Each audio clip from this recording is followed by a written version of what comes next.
Are carbon credits a scam? What's Indigo Ag really up to? As a third generation farmer turned software engineer with an agronomy degree, I wrestled with this question lately.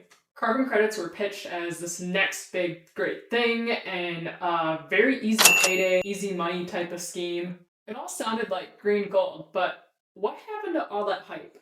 Blockchain engineers are the highest paid specialization. Bro, the federal government has no intention of saving this system. Most people don't know what the blockchain is versus the internet.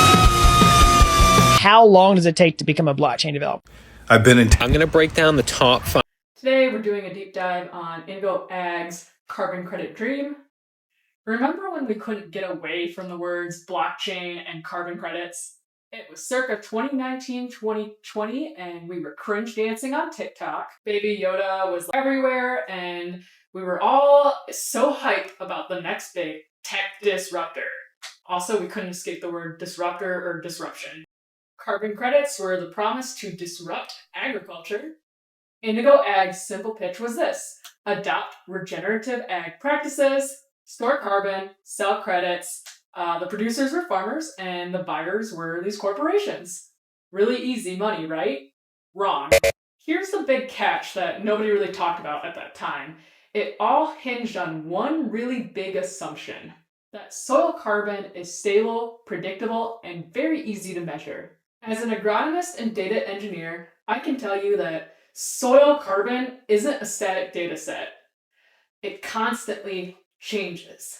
Soil is alive, just like sourdough bread. Microbes are what make sourdough bread alive, like this. Soil also has microbes, insects, and weather. These are all factors that can change it.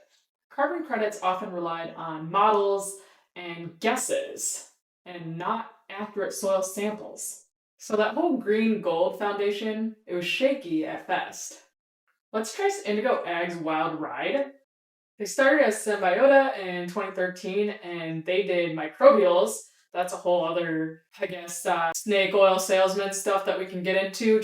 I'm not going to do it on this video. Then they pivoted really hard into being a one-stop shop for ag tech.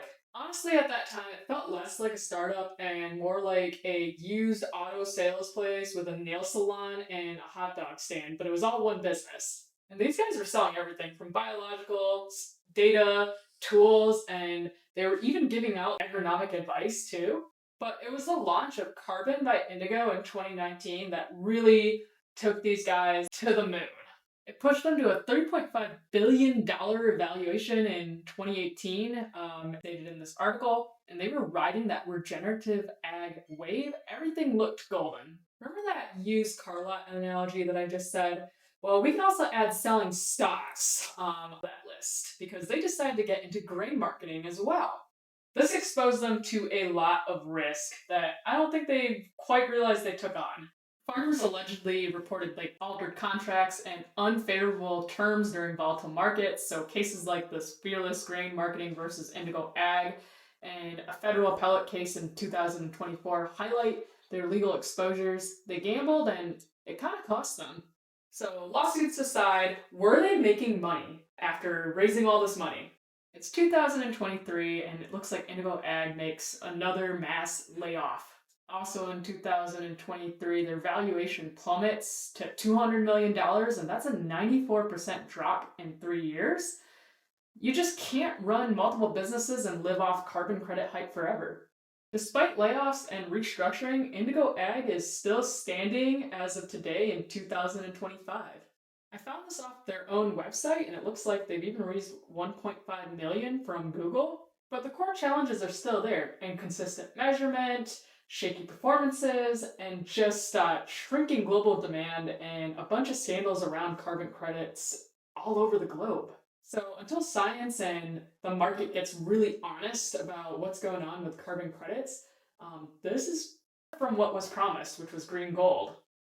So what do you think? Is Indigo Ag going to make it? Let me know what you think in the comments.